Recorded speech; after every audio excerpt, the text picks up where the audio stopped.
오늘 아침에는 이 말씀을 가지고 하나님의 다짐이라고 하는 주제로 말씀을 전하겠습니다. 하나님의 다짐. 자, 오늘 본문은 하나님께서 아브라함과 언약을 맺으시면서 약속하신 것을 반드시 이루어 주실 것을 스스로 다짐하시는 그런 말씀이에요. 그래서 이 하나님이 우리를 구원하시고 우리에게 복을 주실 것을 약속하신 것을 신학에서는 이것을 언약이라고 합니다. 언약은 많이 들어봤죠? 예? 하나님의 언약. 그래서 언약이라고 하는 주제로 신구약 66권을 연구하는 신학자들이 굉장히 많아요. 신구약 성경 전체 주제가 뭐냐? 한마디로 말하면 언약이다. 하나님 우리를 구원하시고 복을 주시겠다고 하나님이 스스로 약속하시고 다짐하시는 것을 우리가 신학에서는 언약이라 한다. 자, 아브라함 이야기가 시작되는 성경이 이제 창세기 12장인데요. 우리가 새벽에 12장부터 공부를 하고 있습니다. 자, 하나님께서는 아브라함을 택하시고 세 가지 복을 약속해 주셨어요. 어떤 복이죠? 첫째는 자손의 복, 그 다음에 땅의 복, 그 다음에 복의 근원이 되는 복. 이 세 가지를 약속해 주셨습니다. 아브라함에게 하신 약속은 영적인 아브라함의 자손들이 우리 모두에게 하신 약속이에요. 그래서 이 언약의 당사자는 아브라함만이 아니라 아브라함의 영적인 후손인 예수 믿고 구원받은 우리 모두에게 해당되는 그런 축복의 말씀입니다. 그래서 이 축복의 말씀에 여러분들이 다 주인공이 되시기를 주의 이름으로 축복합니다. 자, 이 약속은 1차적으로는 아브라함 개인에게 해주신 약속이죠. 예? 아브라함 지금부터 한 4천여 전에 살던 그런 분인데 그 사람 개인에게 와서 자식을 주고 가나안 땅을 주고 또 네가 복의 근원이 되게 하겠다고 하나님이 그 사람 개인에게 하신 약속의 말씀이다. 우리가 이것을 기억해야 됩니다. 그러나 궁극적으로는 단지 하나님이 아브라함 한 사람, 너 내가 복을 줄게, 땅도 주고 네 자손도 많아서 네 후손들이 한 나라와 민족을 이루게 해줄게, 네가 복의 근원이 돼줄게 하는 한 사람에 대한 그 축복의 약속에서 끝나는 게 아니고 성경은 그 이상이 있죠. 아브라함을 통하여 온 민족을 구원하시겠다고 하는 하나님의 계획입니다.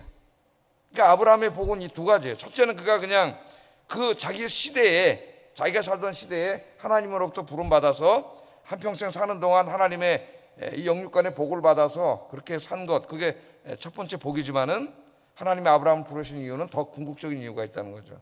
그거는 뭐예요? 그를 통하여 온 인류를 구원하고자 하는 하나님의 계획의 당사자가 된 거, 하나님의 구원 계획의 일꾼이 된 거, 부름받은 거, 그게 더 큰 복이에요. 궁극적인 복. 그래서 우리가 성경을 연구할 때는 제가 두 가지, 이 특별히 족장 이야기나 구약의 성경을 읽을 때는 두 가지 면에서 읽어야 된다 그랬습니다. 하나는 그 시대를 살았던 역사적인 실존 인물로서의 아브라함, 그 사람이 하나님과의 관계 속에서 또 자기 아기가 없고 막 그런 속에서 기도하면서 응답을 받고 또 때로는 좌절하고 실패하고 그냥 우리처럼 한 사람으로 살아갔던 하나님과의 관계 속에서 그런 관점에서도 읽어야 된다. 그게 중요하다 그랬어요. 그것도. 근데 어떤 사람들이 자꾸 신학을 좀 한다 그러면서 아이 그 성경은 그런 얘기가 아니라고 자꾸 얘기하는 사람이 있다 그랬어요. 성경은 전혀 잘못 아는 거예요. 성경 해석학적인 관점에서. 일단은 그런 실존적인 의미가 있고 그래서 구약의 아브라함처럼 이렇게 살아야 이렇게 믿음과 순종으로 살면 복을 받습니다. 여러분도 그렇게 사세요 하는 오늘 우리에게 모범적인 하나의 모범으로 제공해 준 말씀이에요. 그건 이제 신학에서는 패러다임적 해석이라 한다 그랬어요. 그러나 성경은 그걸로 끝나지 않는다 그랬습니다. 단지 한 사람의 구원 이야기가 아니라 그 아브라함 또 그 다음에 이삭, 야곱, 요셉을 통하여 그들의 인생을 통하여 하나님이 계획하신 구원 계획이 이 구약 성경 전체를 통해서 어떻게 펼쳐져 가는가를 우리에게 보여주는 이런 구속사적인 의미도 있다. 이 두 가지가 중요한데 제가 새벽에 설교할 때는 이제 신학적으로 필요할 때는 구속사 얘기도 하겠지만은 좀 이 패러다임적 해석으로 적용을 하겠다. 이렇게 12장 제가 맨 처음에 강의하면서 얘기를 했습니다. 그걸 꼭 우리가 기억하고 있으셔야 돼요. 그러니까 여러분의 인생도 마찬가지예요. 우리의 인생도 21세기에 아브라함은 4천년 전에 살았던 사람이고 자기 시대에 우리는 우리 시대에 태어나서 똑같이 아브라함처럼 이 땅에 실존적으로 살아가는 한 역사 속의 한 인물이에요. 우리도 이 땅에서 우리가 태어나서 어렸을 때 자라고 그죠 이제 결혼하고 가정을 이루고 아이를 낳고 그러면서 얼마나 많은 인생의 문제들이 있어요. 또 건강의 문제, 병의 문제, 뭐 엄청나게 많은 고통의 문제들이 몰려오고 있는데, 그런 가운데 우리가 하나님을 믿는 사람으로서 기도하면서 응답을 받고 또 하나님 향한 소망을 갖고 이렇게 살아가는 그런 모습이 우리의 모습이죠, 우리가. 그러나 우리 인생이 단지 그 나 하나 먹고 살고 이 땅에 복을 받고 그걸로 끝나는 게 아니고, 하나님이 나를 구원해 주신 데는 더 큰 목적이 있다는 거예요. 그게 뭐예요? 나를 통하여 하나님은 이 세상을 구원하기를 원하십니다. 와, 나를 통한 이 세상을 이 세상이라고 할 때 정말 내가 뭐 전 세계를 다 돌아다니면서 구원한다는 의미가 아니라 내 주변에 있는 사람들이죠. 내 가족일 수도 있고, 내 친척일 수도 있고, 내 친구, 이웃들, 내 직장에 나가면 직장 동료들, 그 사람들을 하나님께로 인도하는 거예요. 그 하나님의 구원 사역에 내가 부름받은 사람이 된 겁니다. 그게 진짜 복이에요. 제일 큰 복. 하나님의 구원 사역에 내가 부름받은 복. 그러나 그것만 있는 건 아니고 또 우리 여전히 살아야 되잖아요. 밥 먹고 살고 아이를 키우고 교육을 시키고, 이런 삶 속에서도 하나님 복을 주세요. 이것도 복이에요. 이 하나님의 복은 굉장히 포괄적이다, 성경에서. 이것을 우리가 이제 이해하면서 창세기를 쭉 읽어 나가야 됩니다. 우리에게 적용할 때도 마찬가지예요. 자, 한번 말씀을 보겠습니다. 자, 우리 지난주에는 1절에서 6절까지 공부했습니다. 아브라함이 좀 실망을 하고 있을 때 하나님 찾아오셨다 그랬죠. 75세에 찾아오셔서 아들을 줄게, 큰 민족을 이루게 해줄게 이렇게 약속을 하셨는데, 몇 년이 지나고 80이 돼도 아무런 소식이 없으니까, 갖다나 자기 나이는 이제 80이고 자기 사라 아내도 이제 70이고 원래 아내는 불임이었고, 근데 하나님 약속을 해주셨으면 빨리 주셔야 되는데 노인에게 몇 년이 지나도 주시지 않으니까 굉장히 낙망하고 있었는데, 그때 하나님께서 이제 찾아오셔가지고 내가 너에게 자손을 주겠다, 데리고 나가서 하늘의 별을 보면서 저 별들 한번 세봐라. 별을 셀 수가 없잖아요. 이 하늘에 무수히 많은 별들처럼 네 자식도 그렇게 많게 해서 내가 큰 민족을 이루게 하겠다, 이 약속을 했는데, 아브라함 믿었어요, 안 믿었어요? 믿었죠. 나중에 사도 바울이 로마서 6장에서 뭐라 그래요? 도저히 믿을 수 없는 상황 속에서 아브라함이 믿었으므로 하나님이 이를 기뻐하시고 이를 그의 의로 여기셨다. 그러니까 하나님이 믿음을 기뻐하신단 말이에요. 믿음을. 그 얘기를 하면서 나중에 이제 우리가 믿음으로 구원받는다는 얘기를 또 하죠. 자, 그리고 이제 오늘 7절에서는 또 하나를 약속하십니다. 그러니까 다 연결된 말씀인데 짝에서 설교하는 거예요. 자식을 준다고 약속했을 때 그걸 믿었어요. 그런데 이제 땅을 주시겠다고 약속을 해요. 7절 한번 읽어보겠습니다. 시작.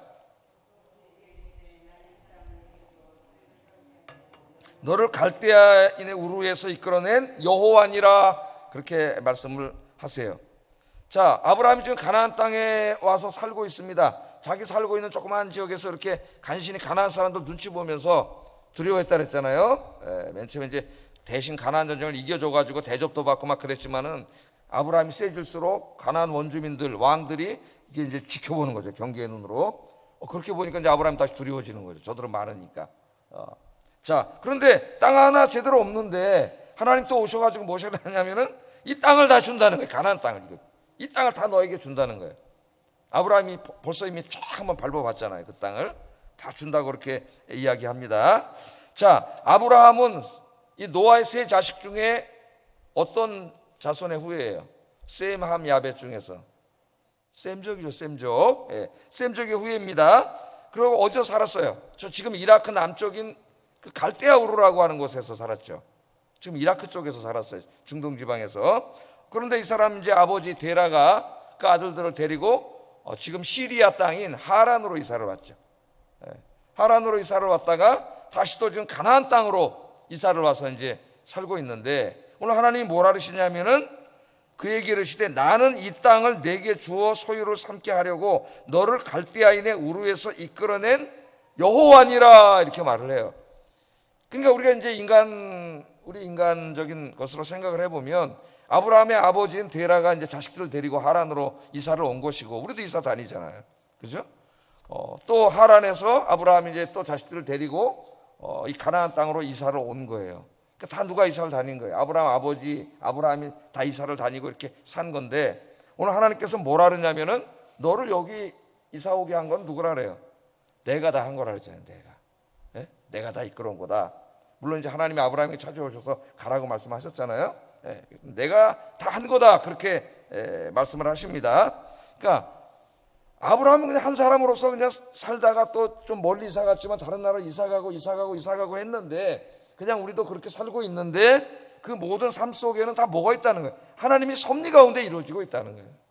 여러분이 오늘 이 시간까지 이렇게 살아오시고 또 아현교회 이렇게 교회를 택하셔서 교회를 다니시고 이 새벽에도 나와서 이렇게 기도하시고 하는 이런 모든 게 다 여러분의 스스로가 결정해서 오신 거지만 그러나 이렇게 모든 배후에서 역사하고 계시는 분이 누구예요?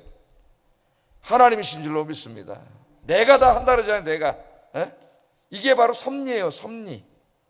나는 내가 그냥 이곳에 이사 와서 아현동에 살고 뭐 어려서부터 살고 뭐 이렇게 한 것 같지만 결국 또 차창모 목사를 만나서 함께 이렇게 기도하면서 말씀을 들으면서 신앙생활을 하게 하고 다 내가 결정하고 그냥 그렇게 한 것 같지만 다 하나님은 뭐라 그랬어요? 내가 한 거다. 그래, 내가 한 거다. 할렐루야. 우리 혼자가 아니에요. 하나님이 늘 이렇게 우리 인생을 이끌어 가십니다. 자, 그럼 하나님께서 왜 고향 땅 우르를 떠나게 하셨어요? 지금 뭐라 그래? 이 땅을 너에게 주어서 네 소유가 되게 하려고 내가 너를 이곳으로 데려왔다 그러잖아요. 이거 다 준다는 말씀입니다. 하나님 그렇게 말씀을 하세요. 자, 그러면 우리가 이렇게 생각해 볼 수 있습니다. 아, 하나님이 가나안 땅을 아브라함과 그 후손들에게 주려고 데려왔구나. 그렇게만 생각할 수 있어요. 틀린 말은 아니지만은 성경은 거기서 끝나지 않습니다. 단지 하나님이 아브라함에게 땅을 주려고, 땅을 주는 복을 주려고만 생각을 하셨다면 굳이 가나안 땅으로 데려올 필요가 없어요. 왜? 갈대아 우르에도 좋은 땅이 너무나 많고 이전에 살던 하란에도 이미 자리를 다 잡아놨어요. 그냥 그 시리아 땅에다 땅을 주면 돼.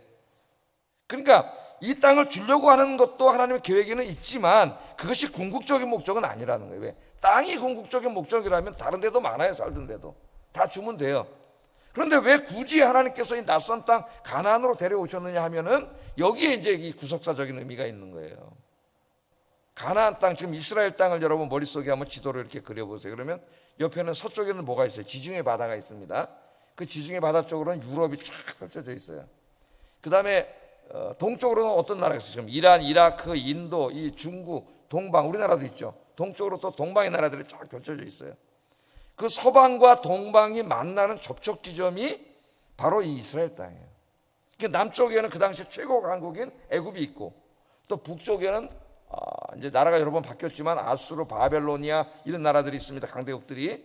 이 나라들이 이 북쪽에 있는 아시아의 바벨론, 아수르가 남진 정책을 펼 때 반드시 지나가는 곳이 팔레스틴, 이 가나안 땅이에요. 그래서 애굽하고 전쟁을 하고 애굽이 북쪽으로 세력을 펼칠 때 또 거쳐야 되는 게 어디예요?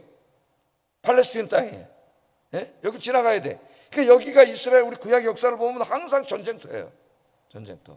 그리고 여러분 이제 예수님 시대에 이렇게 오면 로마 제국 시대에 로마가 동쪽으로 계속 세력을 펼쳐가지고 유럽이 다 로마죠. 아프리카 북쪽도 다 로마고 아세아는 어디까지 끝냈냐면은 이 팔레스틴 지방에서 멈췄어요. 그 유프라테스 강과 티그리스 강 요쪽 가나안 땅이잖아요. 거기서 멈췄어요. 더 이상 확장하지 않았어요. 더 이상 가면은 로마가 이렇게 통제할 수가 없어요. 거기서 멈추고 또 동쪽에는 그 당시에 이제 파르티아라고 하는 막강한 동방 공화국이 있어요. 지금 이란이에요, 이란. 구약에서는 페르시아, 바사라고 나오죠. 이 나라가 지키고 있었기 때문에 그러니까 이 파르티아와 로마 제국이 마지막 국경을 대하고 있던 것도 이 이스라엘입니다. 예수님 시대에. 제가 왜 이 얘기를 다 하냐면은 그러니까 여기는 사람들이 굉장히 자주 많이 어떡하나 이동하고 왔다 갔다 하고 무역하는 사람 뭐 전 세계 사람들이 왔다 갔다 하는 곳이에요. 왜 하필이면 하나님이 좀 어떻게 보면 불안정한 곳인데 이곳에다가 이 약속의 자신들에게 땅을 주시겠다고 약속을 하시고 여기서 나라를 이루고 민족을 이루게 하시겠다고 약속을 하시느냐? 왜 그럴까요? 거기가 바로 전 세계 사람들이 왔다 갔다 하고 정보가 다 퍼져나가는 곳이기 때문에 이곳에 복음이 퍼져나가기에 제일 좋은 곳이에요. 거기가. 그래서 하나님이 가나안 땅을 주신 거예요. 가나안 땅. 아니 땅만 주려고 그러면 뭐 그냥 갈대아 우르에다 주면 되지. 거기서 좋은 땅 많은데요. 하란에다 그냥 주면 되죠. 네? 그래서 단지 땅에 대한 복만 있는 게 아니라 그 땅을 통하여 하나님의 계획은 뭐예요? 전 세계를 구원하려고 하시는 거죠. 그 구원 계획이 여기 담겨 있어요. 그러니까 여러분이 지금 여기 뭐 이 동네 사시고 그 직장을 다시고 저 사람을 만나고 오늘도 끝나고 나면 또 저 사람도 만나고 이 모든 것들이 단지 내가 먹고 살기 위해서 복을 주시기 위해서도 육적인 복이요. 하나님 그렇게 하시지만 그 모든 배후에는 더 큰 계획이 있어요. 더 큰 복은 뭐예요? 여러분이 그 사람들을 구원하는 하나님의 구원사에게 쓰임받는 거예요. 그게 제일 큰 복이에요. 예? 단지 예수 믿고도 나는 그냥 돈 많이 벌어서 큰 집 살고 그냥 그렇게 사는 게 복이야, 나 복 받았어 그러면서 주의 일 안 하면 그건 복 받은 게 아니에요. 그거 왜 주신 거예요? 그런 편안한 삶을, 부유한 삶을 주의 일 하라고 주신 거예요. 주의 일 하라고. 이 하나님의 섭리가 우리 인생에 있다는 거, 아브라함의 하나님, 우리의 하나님, 하나님이 아브라함에게 계획하셨던 것 우리에게도 똑같이 계획하고 계십니다. 이 일에 쓰임받는 여러분 되시기를 주의 이름으로 축복합니다. 자, 그 다음에 이제 한번 말씀을 보겠습니다. 아브라함이 이제 하나님께서 땅을 주시겠다고 또 그러니까, 자식이 주겠다고 하는 것은 이제 또 아멘으로 믿었는데, 땅을 주시겠다고 하니까 이게 또 좀 그랬던 것 같아요. 땅 병도 없고 지금 저 사람들한테 이렇게 경계심을 받으면서 지금 두려움 속에 있는데 이걸 다 준다고, 이 땅을 우리한테? 그러니까 조금 그랬는지 아브라함이 이 말씀을 듣고 또 징조를 요구합니다. 하나님이 땅을 다 주신다 그러는데 그 징조를 좀 보여주세요. 8절 한번 읽어보겠습니다. 시작. 무엇으로 알리까? 무엇으로 알리까? 하나님께 그렇게 말해요. 무엇으로 알리까? 성경에 보면 뭐 기드온도 그렇고 하나님이 약속하셨을 때 이렇게 환경을 보면 도저히 이루어질 것 같지 않은 약속을 하면은 가끔 이런 반응을 보일 때가 있었죠. 믿음에 위대한 사람도. 그 징조를 좀 보여주세요, 하나님. 그렇게 말할 때가 있었습니다. 자, 하나님께서는 아브라함의 이 요청을 들으시고 징조를 보여주셨어요. 근데 그 징조를 어떻게 보여주셨냐면은 언약을 체결하심으로 보여주셨습니다. 그 언약이 하나님의 다짐이라 그랬죠. 내가 약속을 반드시 이루어줄게. 너에게 복을 주고 너를 구원할게. 이게 이제 하나님의 다짐이에요. 그건 이제 언약입니다. 자, 그래서 하나님께서 그래 징조 보여줄게 그러고 9절 11절 읽으면은 좀 이따 한번 이 말씀 읽어보겠습니다. 이렇게 준비하라고 준비를 시켜요. 언약을 체결하려고 이제 동물들 가져와서 동물 쪼개라고 하는 이제 이런 준비를 다 시킨 다음에 아브라함이 준비를 끝내니까 13절 16절에 이렇게 약속을 하십니다. 한번 읽어보겠습니다. 이 말씀 굉장히 중요한 말씀이에요. 이제 앞으로 출애굽기나 이렇게 읽을 때 알고 있어야 되는 말씀이에요. 13절 16절은 읽어보겠습니다. 시작. 이방에서 객이 되어 그들을 섬기겠고 그들은 400년 동안 내 자손을 괴롭히리니 그들이 섬기는 나라를 내가 징벌할지며 그 후에 내 자손이 큰 재물을 이끌고 나오리라. 너는 장수하다가 평안히 조상에게로 돌아가 장사될 것이요 네 자손은 4대 만에 이 땅으로 돌아오리니 이는 아모리 족속의 죄악이 아직 가득 차지 아니함이니라 하시더라. 아멘. 자, 하나님께서 이제 이 약속을 하신 거예요. 근데 지금 당장 다 주는 건 아니고 몇 년 후에 주신다 그랬어요? 400년 후에. 여기 이제 4대 만에 돌아온다 그랬는데 우리는 이 내용을 이제 출애굽기 읽으면서 이미 다 알고 있죠. 이 땅을 바로 주신 게 아니라 이제 아브라함, 이삭, 야곱, 요셉 때 이제 어디로 가요? 애굽으로 내려가서 애굽에서 살게 되잖아요. 노예 생활을 400년 동안 하다가 다시 이제 모세의 인도를 받아서 광야를 지나고 마지막 여호수아를 통해서 가나안 땅으로 다시 들어오는 걸 우리는 다 알고 있죠. 400년. 4대라고 하는 것은 보통 우리가 한 세대 그러면 30년 그러는데 여기서는 100년을 말하는 거예요. 그래서 이 약속의 말씀이 1.1획도 어긋나지 않고 이게 모세하고 이 여호수아 시대에 그대로 말씀 그대로 이루어지는 걸 우리가 알 수 있고 이 말씀이 몇 번 인용되기 때문에 이 말씀을 잘 알고 있어야 됩니다. 이 약속에 의해서 이제 그들이 다시 가나안 땅으로 들어오게 되는 거예요. 자, 이 하나님이 이제 네 때는 네가 살고 있는 땅이 오겠지만은 이제 니들이 어느 나라라고 나오진 않았지만 이제 가서 애굽이죠 그게. 그렇게 400년 동안 살다가 네 후손들이 다시 큰 민족이 되고 돌아오는데 그때는 많은 이제 그 재물도 가지고 돌아온다 그래요. 애굽에서 나올 때 애굽인들이 많은 재물을 줬죠. 그래서 그 재물을 가지고 이제 다시 돌아올 것을 그렇게 예언을 하시면서 하나님이 뭐라 하냐면 아까 그 준비한 거 9절 11절 여러분 한번 읽어보겠습니다. 9절 11절 성경에서 시작.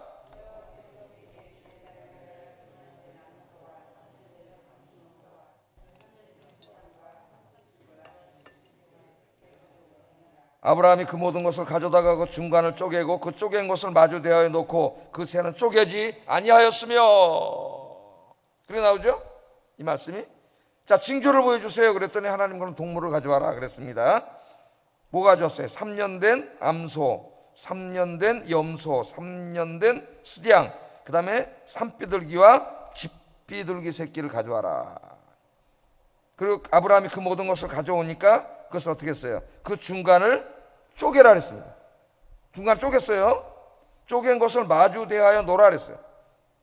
새는 작아서 못 쪼갰지만은 마주 놓으니까 그 가운데 길이 생기겠죠. 자, 그리고 17절 한번 읽어보겠습니다. 시작. 해가 져서 어두울 때 연기나는 타는 횃불이 쪼갠 고기 사이로 지나가더라. 해가 지고 깜깜한데 갑자기 횃불이 하나 나타나더니 그 양쪽으로 고기 동물들 쪼개는 사이로 이렇게 쑥 지나가는 거죠. 그 횃불이 하나님이에요. 하나님의 임재예요. 하나님이 지나가신 거예요.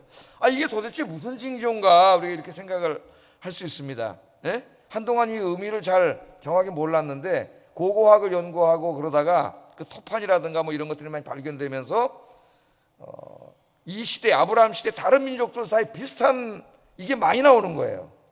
그래서 이 의미를 정확하게 알게 됐어요. 그러니까 때로는 하나님이 고고학자들을 통해서 막 발굴하잖아요. 지금도 엄청 발굴합니다. 이스라엘 쪽에 발굴하면서 새로운 토판이라든가 무슨 이런 것들이 계속 나와요. 지금도 그런 걸 통해서 보면은 이제 그 고대 시대 아브라함 시대에 이제 이런 문헌들이라든가 뭐 언약 나라끼리 맺은 이 조약이라든가 이런 게 막 나오거든. 문서가 그걸 통해서 알게 됐어요. 이게 뭐 하는 거냐면은 아브라함 시대에 이제 그 나라들이 이제 왕들이 나와서 이제 지금도 국가 간에 조약을 맺잖아요. 그럼 중요한 게 뭐예요? 서로가 지켜야 되는 거죠. 저 북한 애들은 맺었다 지들 멋대로 전화선 끊었다가 또 전화선 붙였다가 뭐 우리는 해달라는 대로 다 해주고 지금 뭐가 온 건지 잘 모르지만은 국가끼리 맺으면 지켜야 된단 말이에요. 그럼 이제 왕들이 나와서 이제 국가 간에 뭐 계약을 쫙 맺어요. 뭘 어떻게 할 것이고 우리가 서로 뭐 침범하지 않을 것이며 뭐 위험할 땐 서로 도와줄 것이고 그래서 이제 딱 맺은 다음에 이걸 안 지키면 어떡하냐 이거야. 그거 이제 다 그 계약을 쓴 다음에 마지막으로 행하는 예식이 바로 이 예식이에요. 동물을 갖다 놓고 반을 쪼갭니다. 그리고 두 왕이 그 동물 사이로 지나가요. 그러니까 그거는 뭘 지금 상징하는 거냐면은 만일 이 조약을 지키지 않으면 이 약속을 지키지 않으면 이 동물처럼 쪼개겠다는 거예요. 그러니까 무시무시한 조약이에요. 약속을 지키지 않으면 동물처럼 쪼개겠다는 거예요. 그 두 왕이 지나갑니다. 거기를 만약에 한 왕이 배반하면은 군사를 몰고 쳐들어서 몸을 쪼개 죽여요. 그러니까 이게 이런 조약이에요. 근데 하나님 지금 그걸 하신 거예요. 자, 근데 아브라함은 안 지나갔어요. 누구만 지나갔어요? 하나님만 지나가셨어요. 그럼 여러분 지금 이게 어떤 약속인지 이제 좀 이해가 되시죠? 하나님이 동물을 쪼개라고 한 것은 아브라함이 지금 땅을 주신다 그러니까 징조를 보여달라 그랬지 않습니까? 내가 어떻게 하냐고? 그랬더니 하나님 보여준 징조가 언약식을 한 거예요. 언약식. 예? 카바나트라는 영어로는 언약을 한 거예요. 히브리 말로 베리트. 예? 그 베리트가 쪼갠다는 말이에요. 그럼 뭐 하는 거예요? 이 내가 너에게 땅을 주겠다고 하는 약속을 지키지 않으면 너 자손을 주고 땅을 주겠다고 하는 약속을 지키지 않으면 내가 이렇게 쪼개지겠다는 말입니다. 그러니까 이 말씀 속에는 정말 하나님이 아브라함과 우리들을 얼마나 사랑하시는가 하는 게 나와요. 하나님이 약속하시는데도 그 내가 어떻게 징조가 보여주세요. 내가 뭘로 압니까? 그랬더니 하나님이 맺은 게 언약식이란 말이에요. 하나님이 그 사이로 지나가신 거예요. 왕들이 하는 거랑 똑같이. 내가 약속을 안 지키면 내가 스스로 쪼개지겠다 그 말이에요. 그러니까 그건 다시 말하면 뭐예요? 내가 이 약속을 반드시 지키시겠다고 하는 하나님의 다짐이세요. 다짐. 그래서 오늘 제목이 하나님의 다짐이에요.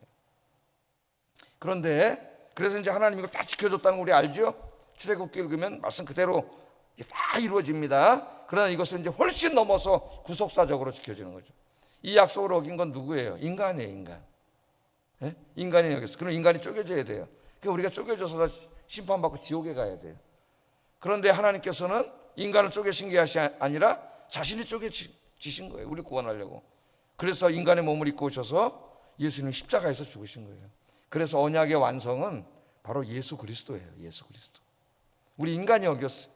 인간이 어겼으면 우리가 쪼개져서 형벌받아야 되는데 하나님께서 어떻게 하신 거예요? 하나님께 십자가에서 그 몸이 찢기시고 그 마지막까지 살과 피를 다 흘려주셔서 저와 여러분들을 구원해 주신 줄로 믿습니다.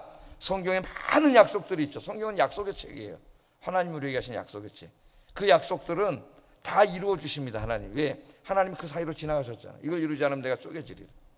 우리가 안 지켰을 때에는 하나님이 십자가에서 그걸 다 이루셨어요. 그래서 이 말씀이 1.1획도 없이 다 이루어집니다. 성경 말씀을 잘 묵상하시면서 말씀 붙잡고 기도하라 그랬죠. 제가 말씀대로 이루어진다고.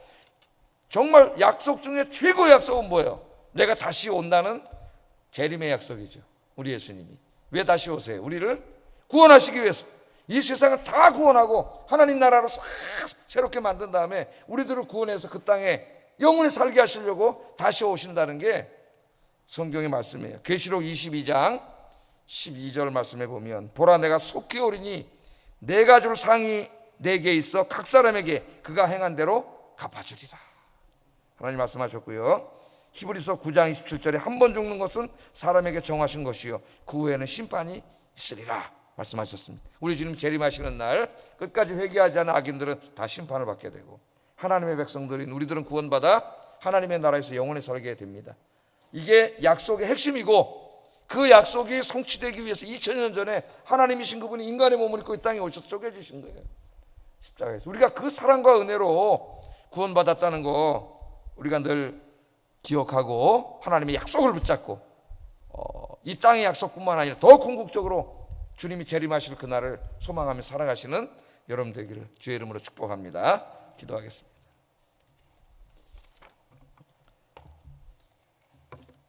자, 말씀을 생각하면서 두 가지 기도하겠습니다. 내 인생을 향한 하나님의 섭리를 깨닫고 어떤 상황 속에서도 감사하며 순종하는 삶을 살게 하소서. 나를 나되게 하시고 이곳까지 인도하신 분이 하나님이라는 거 잊지 마세요. 두 번째는 하나님은 약속하신 것을 반드시 이루어 주신다는 걸 확신하고 하나님의 약속의 말씀을 붙잡고 살게 하소서. 기도하겠습니다.